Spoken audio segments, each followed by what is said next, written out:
must tell our people the truth. Nothing his but the truth. Pepper them with the truth. Don't pamper them with lies, falsehoods, and swashbuckling tales of things that never were and may never ever be. And the first truth I need us to keep telling our people is historical truth. What is historical truth? Many Igbos think that we were forced suddenly to become part of Nigeria. This nostalgia we are having about a Biafra that seems to be the Garden of Eden, where things were 100% perfect before Nigeria happened, is illusion. There was never a time the Southeast was like Dubai before Nigeria happened and things started scattering. In fact, before Nigeria happened, there was no such thing like Anambra, Enugu, Imo. Anywhere there is opportunity, we want to be there. Let's stop creating the impression or listening to those who make it look like our being in other places was because all of a sudden Nigeria happened and they came and deported us to Babylon, to other places, and now we want to come back. That's not a historical truth. And if you read history, this thing we are talking about, marginalization, is accident of history. The trajectory before was that everywhere you go, when Nigeria was made, everywhere you go, Igbos dominated in education, in civil service, in military. That's why you have an Igbo man, Chukwuma, Kaduna, Nzogu. He was in charge of what? Military in the north. Anybody who is giving you any fantastic idea of a Biafra that existed where job opportunity was 100/1, where there was a land flowing with milk and honey and all of that, it's not true. There were historical things that happened. You could say they were beyond anybody's control. So it's not like the other part of Nigerians sat down, strategically planned to come and put us in a situation where we found ourselves. We are also part of the mistakes that got us to where we are. History does not lie. It's only those who narrate it and who interpret it that may lie. Igbos have benefited from Nigeria. Nigeria has benefited from Igbos. If you see it this way, then you remove every hatred, anger, bitterness. Because you cannot heal when there is hatred, when there is anger, when there is bitterness. Let's give audience for our father, Reverend Fada John Oluoma, to come up on stage and talk to us about healing, the healing of the Igbo people. Those who were here earlier, we saw the documentary titled, "This Is Not Us." It premiered for the first time here, and it will be on different platforms by this evening. Now, that documentary showcased the level of destruction that we did to ourselves in our own region, in addition to the level of suffering and destruction the Nigerian Civil War caused on us. Now, with all this trauma, with all this destruction, there is a need for healing. The people who experience this, some of us argue that part of the reason why this agitation has continued is because since after the war, there was no process for the people to heal. And now the trauma has continued till now, and we are reliving and revisiting this trauma on ourselves. So we would like to hear from Reverend Father John Oluoma to talk to us on healing. Thank you very much. After that, we'll continue with our interactions and question and answers. There will be plenty of room to express yourself. Thank you very much.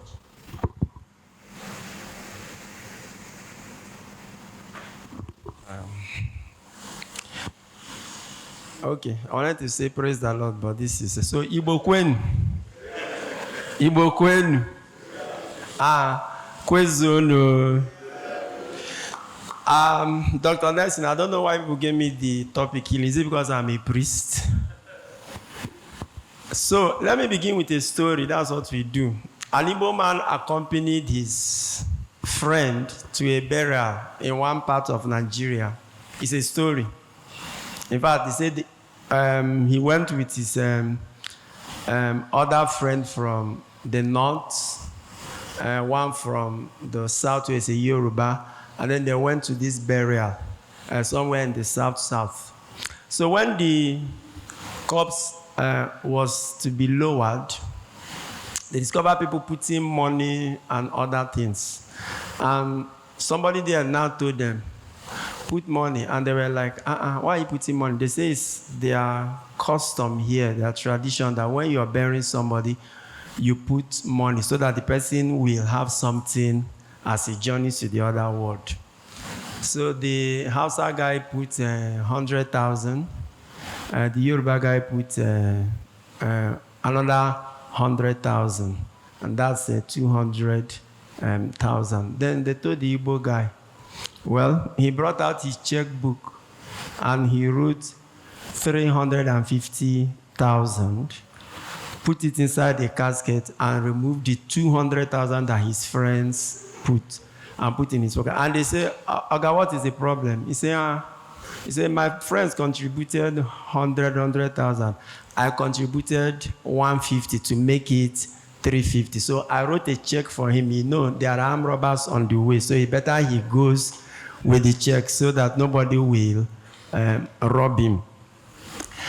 The first point of that story is Igbos were, in quote, known to be wise. We literally took the wise men from the Bible and personalized it. So that's why we say wise men from the East. Among all the stereotypes of tribes in Nigeria, some right, some wrong, Igbos, we usually see ourselves or tout ourselves as wise. And there is a reason for that. You know, that the Igbo man can turn even burials into a money-making opportunity. So Igbos know how to take opportunities. Then the second thing I want us not to lose here is that the Igbo man profits more when he mixes with a larger group of persons. That it is not against our nature, culture, history to be isolated, to be on our own. We mix with people of different culture. That is a historical fact.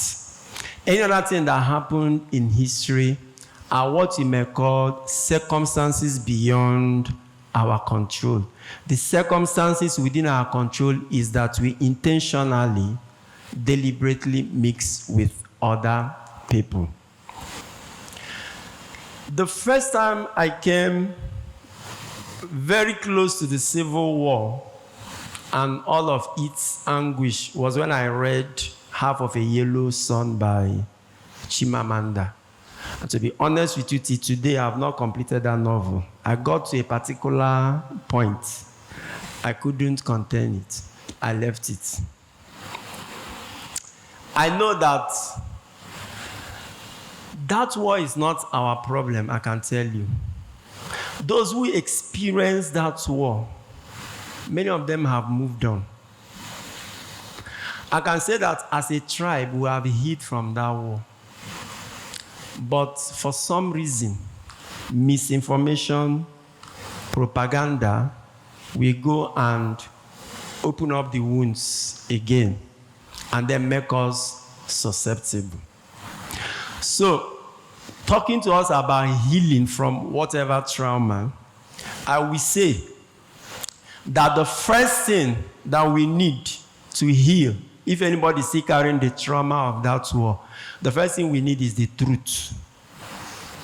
The truth and nothing but the truth. Jesus says in John 8, you shall know the truth and the truth will set you free. And I think that's what this conversation is all about. We must tell ourselves the truth. The truth that voices like Ijele have been shouting. The truth that people like Prof write about in politics. The truth that Kelechi Deka and Co. The truth that we've been listening to the present governor of Anambra State, Charles Soludo. He has been saying, and today, since I came here, I've been enjoying a whole lot of historical, fact from him. So we must tell our people the truth. Nothing his but the truth. Pepper them with the truth. Don't pamper them with lies, falsehoods, and swashbuckling tales of things that never were and may never ever be. And the first truth I need us to keep telling our people is historical truth. What is historical truth? Many Igbos, those in this generation who have been given false information, think that we were forced suddenly to become part of Nigeria. As if it is becoming Nigeria that has made Igbo people to leave Igbo land to go to places like Lagos, Kano, and other places to settle. That's not true. Igbos started mass migration from Igbo land long before Nigeria existed. If you go and Google, from the 1900s, as my brother said, it's a historical fact. From the 1900s, Igbo started moving to other parts of Nigeria. That's why Azikiwe, Nnamdi Azikiwe, he was born in 1904. Where? Zungeru, Niger State. So if he was born in 1904, that means his parents went there as early as 1800s. They lived there, built houses there, did businesses. Nobody marginalized them. Nobody killed them. That's where Azikiwe grew, Zungeru. Another popular Nigerian, I can't remember, was also born in Zungeru. Is it Cyprian Ekwensi, one of the finest writers? He was born in Zungeru, Niger State. Either him or Kaduna, Chukwuma Kaduna, Nzogu. Many Igbos, so before Nigeria came to be, Igbos had migrated out to other parts of Nigeria. Ojukwu's father, Sir Louis Ojukwu, made his money where? In Lagos State. From 1929, he became the first billionaire in Nigeria. He was so rich that when Queen Elizabeth visited Nigeria, it was his Rolls Royce that was used to drive the Queen. His wealth was made in Lagos State. You could say the same thing about so many other prominent Igbo people. So before Nigeria came to be in 19 around the 40s or thereabout, 1940, when the British now merged us together. Then we got our independence in 1960. So before Nigeria came to be, our people were already migrating. And for the fact that their host communities gave them places to stay, is to let you know that those people were hospitable, they were welcoming, and they were kind. I have lived all my life in the north.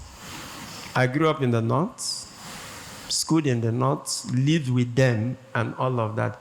I have not died, and all of that. So the first point we must let our people know is that we are migratory in nature. Why? Because anywhere there is an opportunity, an Igbo man wants to do what? Wants to take it. And that's part of what makes us great. That is in the area we liken ourselves to the Jews. Anywhere there is opportunity, we want to be there and to take absolute use of that opportunity. So it's election season again. Dear esteemed political candidates, are you aware that a good media visibility and advert can help boost your chances of winning? What are you waiting for? BAM Interview is offering you this campaign space to tell Igbo why they should vote for you. Contact us today with the numbers on your screen. Let's stop creating the impression or listening to those who make it look like our being in other places was because all of a sudden Nigeria happened and they came and deported us to Babylon, to other places, and now we want to come back. That's not a historical truth. And if you read history, you will know that this thing we are talking about, marginalization, is accident of history. The trajectory before was that everywhere you go, when Nigeria was made, everywhere you go, Igbos dominated in education, in civil service, in military. That's why you have an Igbo man, Chukwuma Kaduna Nzogu. He was in charge of what? Military in the north. Or I think Ojukwu, the same thing before he was redeployed. There were historical things that happened. You could say they were beyond anybody's control. So it's not like the other part of Nigerians sat down, strategically planned to come and put us in a situation where we found ourselves. We are also part of the mistakes that got us to where we are. So the first point I want to make is history. Read history. History does not lie. It's only those who narrate it and who interpret it that may lie. History does not lie. Igbos have benefited from Nigeria. Nigeria has benefited from Igbos. If you see it this way, then you remove every hatred, anger, bitterness. Because you cannot heal when there is hatred, when there is anger, when there is bitterness. And these are part of things that make Igbos to detach themselves from the Nigerian state, making it look like Nigeria is a cancer, that if you don't kill it, it will kill you. That's not true. If you're going to right the wrongs in the society, you cannot come from a place of anger. You cannot come from a place of bitterness. You cannot come from a place of hatred. All those things will only make you self-inflict yourself, self-sabotage. There are no two ways about it. History does not lie. It has never worked anywhere that people who approached wrong from hatred, anger, bitterness, and those kind of cynicism that we see here ever made any headway. It can never work. It has never worked before. It has never worked before. Then the second point I want us to learn from the history is this. Why did Nnamdi Azikiwe's parents leave the Igbo as early as the 1800s? Why did our fathers, let me not call them forefathers because they are not too far. Why did they leave our Igbos to go to other places? It's simple. Opportunities are in other places. Then this nostalgia we are having about a Biafra that seems to be the Garden of Eden, where things were 100% perfect before Nigeria happened. It's illusion. It's illusion. There was never a time the Southeast was like Dubai before Nigeria happened and things started scattering. There was never a time like that. In fact, before Nigeria happened, there was no such thing like Anambra, Enugu, Imo, Ohaneze Ndi Igbo. There was nothing like that. We were all splinter groups in our different enclaves. And we also fought wars among ourselves, in case you didn't know. There were communal clashes, inversions, and all of that. The remote man in Imo State, I'm sure, didn't even know that the remote Igbo man in Abakaleke or Ebonyi State ever existed. We were just normal communities who were existing and eking out livings in our traditional way. So anybody who is giving you any fantastic idea of a Biafra that existed where job opportunity was 100/1, where there was a land flowing with milk and honey and all of that, it's not true. If you want an Igbo land where milk and honey flow, then we have to start producing it ourselves, strategically, intentionally, and with all that is in our blood. So those are the two important things I want us to learn from history. We never had an Igbo land that was a Garden of Eden. Of course, we had an Igbo land that was like every other place, facing its own challenges and its people and all that. And our people have always been welcome elsewhere. All of other things that happen, like riots, violences, are factors that you are not tribal, so to say, that are just strictly because these people are this or this and this, or there are things that we have not confronted, which I need us to have. Then finally, to heal, we must drop the victimization mentality. We are not victims. As Igbos, we are all victims of bad governance, corrupt governance, and it is not targeted to us as Igbos alone. What we are suffering, people from other parts of the country. We were analyzing this with Prof. Charles Professor Ludo, the governor, Wikelechi Deka. Check all the regions that have produced the presidents of Nigeria. Let's take Goodluck Jonathan, for example. He was president for how many years? 6 years. Go to his place, Otueke. Go to his place, Otueke. Go and check. Go to Southwest. The state that has produced more presidents should be Ogun State. I think that's where Obasanjo comes from, right? That's also where VP Osibanjo thereabout. What is the most developed place in Southwest? Is it not Lagos? Even Tinubu is not a Lagos State indigene and all of that. You go to the north. Northwest has always produced that is a Katsina state. All the civilian presidents have come from north. They are from Katsina, Yaradua, Buhari, that axis, right? Which is the most developed place in the north?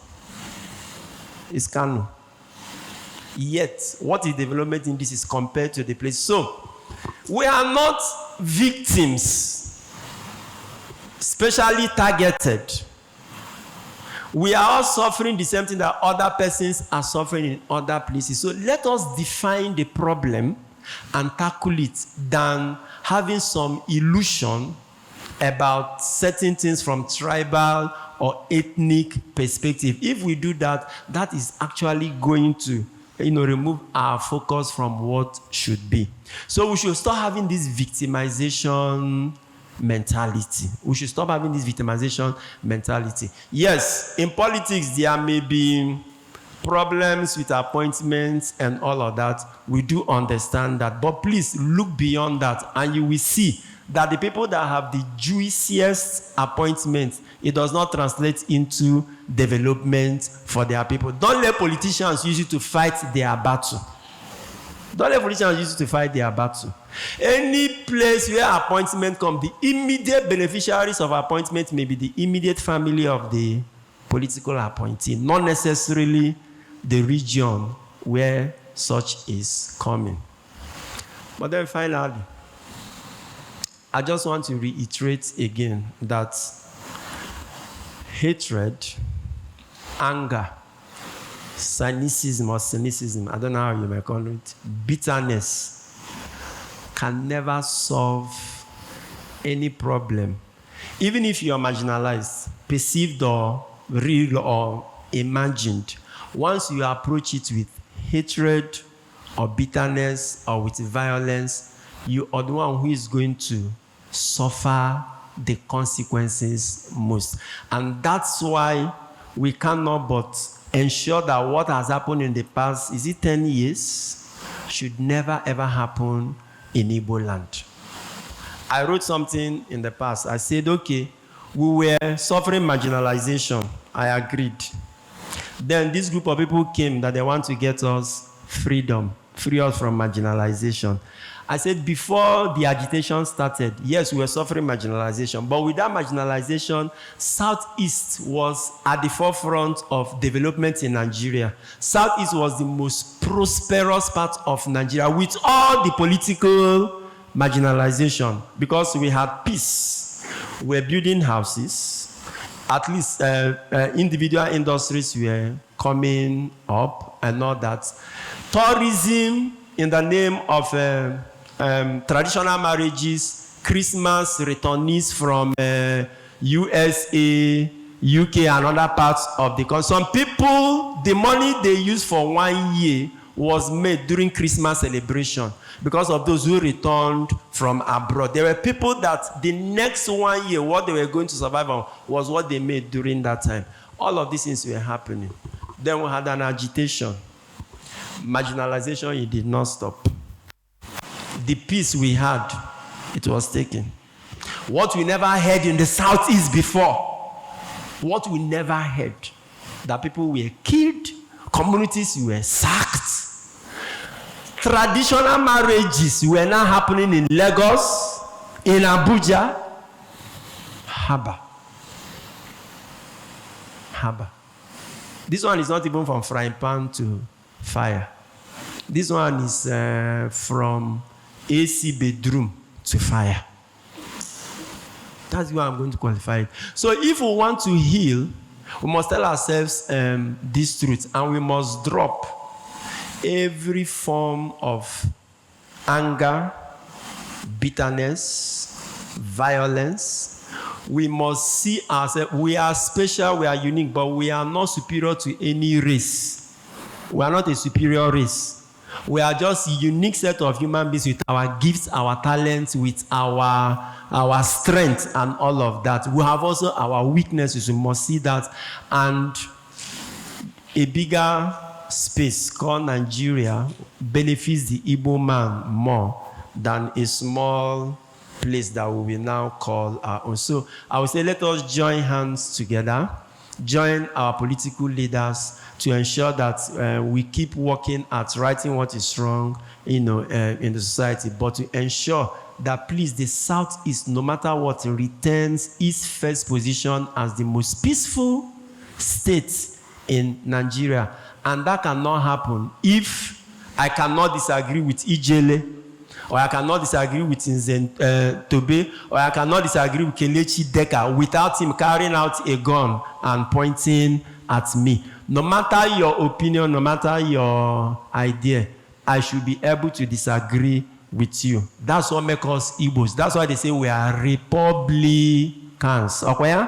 Onye akucha, onodiana, onye ozo, eku. I don't know if my time is up. But if my time is not up, I don't think I have anything much more to say. But to say thank you to Igbo Conversation Conference, that we can sit down as brothers to have this conversation is very important. Thank you so much. God bless you. God bless Igbo, and God bless Nigeria. Please, another round of applause for Reverend Fada John Oluoma. Thank you, thank you. I want to make healthy living a culture in our society. The turn to make exercise, get sweat. That sweat is very important. Ibana garden, give bela very natural food. Or if your body need it, just new day to choose.